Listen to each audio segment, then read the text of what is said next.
নমস্কাৰ সকলোকে মোৰ ইউটিউব চেনেলটোলৈ স্বাগতম জনাইছোঁ আৰু মই মিষ্টাৰ বড়ো আপোনালোকৰ মাজলৈ লৈ আহিছোঁ এটা নতুন ভিডিঅ' আৰু এই ভিডিঅ'টোৰ জৰিয়তে আজি আপোনালোকক মই জনাম ভাৰত চৰকাৰ ৰেল মন্ত্ৰালয়ৰ পৰা কিছুমান পষ্টৰ বিজ্ঞাপন মুকলি কৰি দিছে আৰু এই পষ্টসমূহত আপোনালোকে এপ্লাই কৰিব পাৰিব।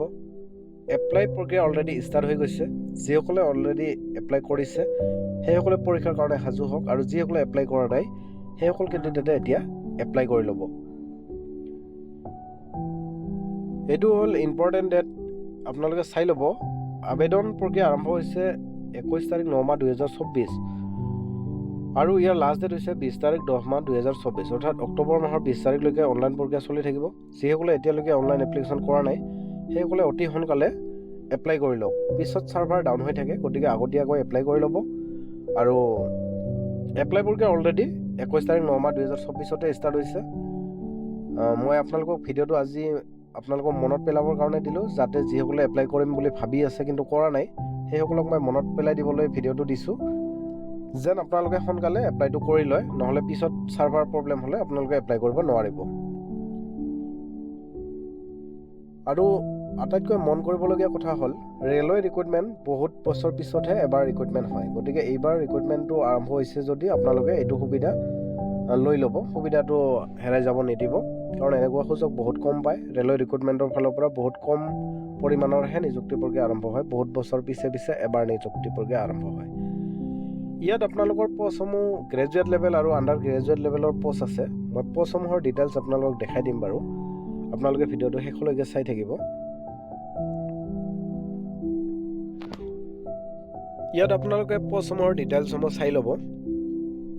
গ্ৰেজুৱেট লেভেলৰ পষ্টসমূহ হ'ল 1 নম্বৰত আছে চিফ কমাৰ্চিয়েল কাম টিকেট ছুপাৰভাইজাৰ। ইয়াত 1736টা পষ্ট আছে আৰু ইয়াৰ বয়সৰ সময়সীমাটো দিছে 18 পৰা 36 বছৰলৈকে। আৰু কোৱালিফিকেশ্যন হ'ল ডিগ্ৰী ফ্ৰম ৰেকগনাইজ ইউনিভাৰ্চিটি।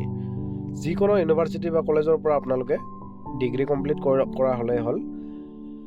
যিকোনো ষ্ট্ৰীমৰ পৰা আপোনালোকে যদি গ্ৰেজুৱেশ্যন কমপ্লিট কৰিছে তেনেহ'লে আপোনালোকে এই পষ্টত এপ্লাই কৰিব পাৰিব।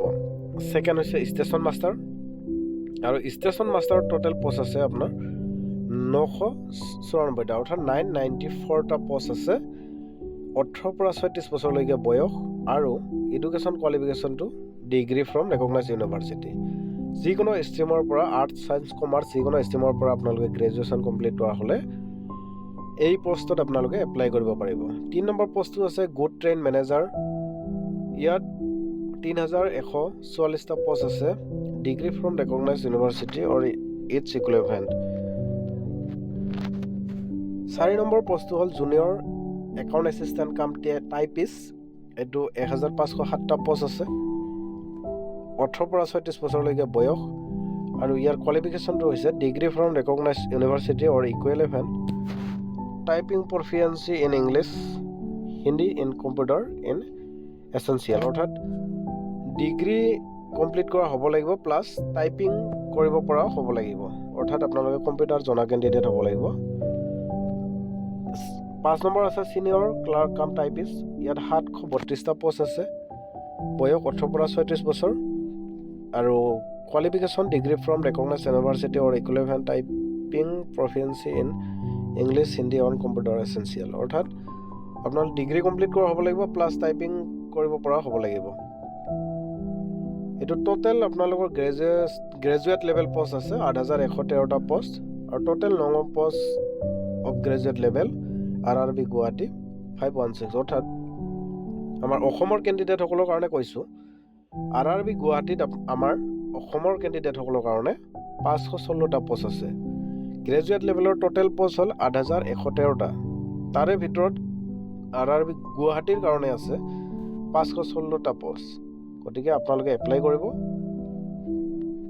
এইখিনি আছিল গ্ৰেজুৱেট লেভেলৰ পষ্ট। আৰু এতিয়া আণ্ডাৰ গ্ৰেজুৱেট লেভেলৰ পষ্টসমূহ হ'ল 1 নম্বৰত আছে কমাৰ্চিয়েল কাম টিকেট ক্লাৰ্ক, 2022টা পষ্ট আছে। গ্ৰেজুৱেট লেভেলৰখিনি মই কৈ দিলোঁ। এতিয়া আণ্ডাৰ গ্ৰেজুৱেট 18 পৰা 33 বছৰলৈকে বয়স, এডুকেশ্যন কোৱালিফিকেশ্যন 12 পাছ আৰু 50% মাৰ্ক থাকিব লাগিব। 2 নম্বৰত একাউণ্ট ক্লাৰ্ক কাম টাইপিষ্ট, 361টা পষ্ট আছে, 12 পাছ হ'ব লাগিব প্লাছ 50% মাৰ্ক থাকিব লাগিব। জুনিয়ৰ ক্লাৰ্ক কাম টাইপিষ্ট 990টা পষ্ট আছে, 18 পৰা 33 বছৰলৈকে বয়স, 12 পাছ হ'ব লাগিব, প্লাছ 50% মাৰ্ক থাকিব লাগিব। ইয়াত উল্লেখ কৰিছে equivalent with not less than 50% mark, অৰ্থাৎ 50% মাৰ্কৰ তলত হ'ব নালাগিব।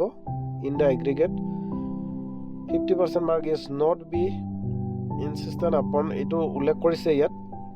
আপোনালোকে 50%ৰ তলত হ'ব নোৱাৰে, 50%ৰ তলত পাৰিব, যিবিলাক ডিজেবিলিটি আছে, এক্স চাৰ্ভিচমেন আছে, সিহঁতে পাৰিব।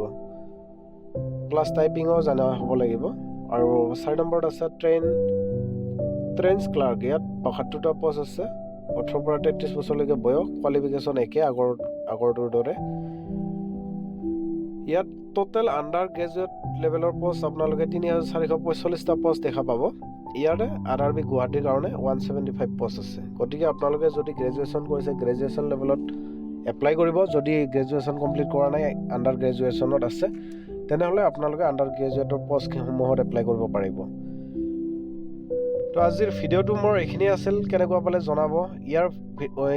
এই পষ্টসমূহৰ ওপৰত মই আকৌ এটা ভিডিঅ' বনাম, কেনেধৰণৰ এক্সাম হ'ব, এক্সাম কিমান মাৰ্কৰ হ'ব, ৰিটেন এক্সামৰ পিছত কি অনুষ্ঠিত হ'ব, এই বিষয়ে মই সম্পূৰ্ণ ডিটেইলছত এটা ভিডিঅ' বনাম। আপোনালোকে চেনেলটো ছাবস্ক্ৰাইব কৰি থ'ব, যাতে নেক্সট ভিডিঅ'টোত আপোনালোকে সম্পূৰ্ণ ইনফৰমেশ্যনখিনি পাই যায়। আৰু আজিৰ ভিডিঅ'খিনি মই ইমানতে সামৰিছোঁ। যদিহে ভিডিঅ'টো ভাল পাইছে, তেনেহ'লে এটা লাইক কৰি দিব, আৰু কিবা জানিব লগা থাকিলে কমেণ্টত সুধিব পাৰিব। আৰু আজিৰ ভিডিঅ'টো মই ইমানতে সামৰিছোঁ। তো যদি এনেকুৱা ধৰণৰ ইনফৰমেশ্যন পাব বিচাৰে, তেনেহ'লে চেনেলটো ছাবস্ক্ৰাইব কৰি থ'ব।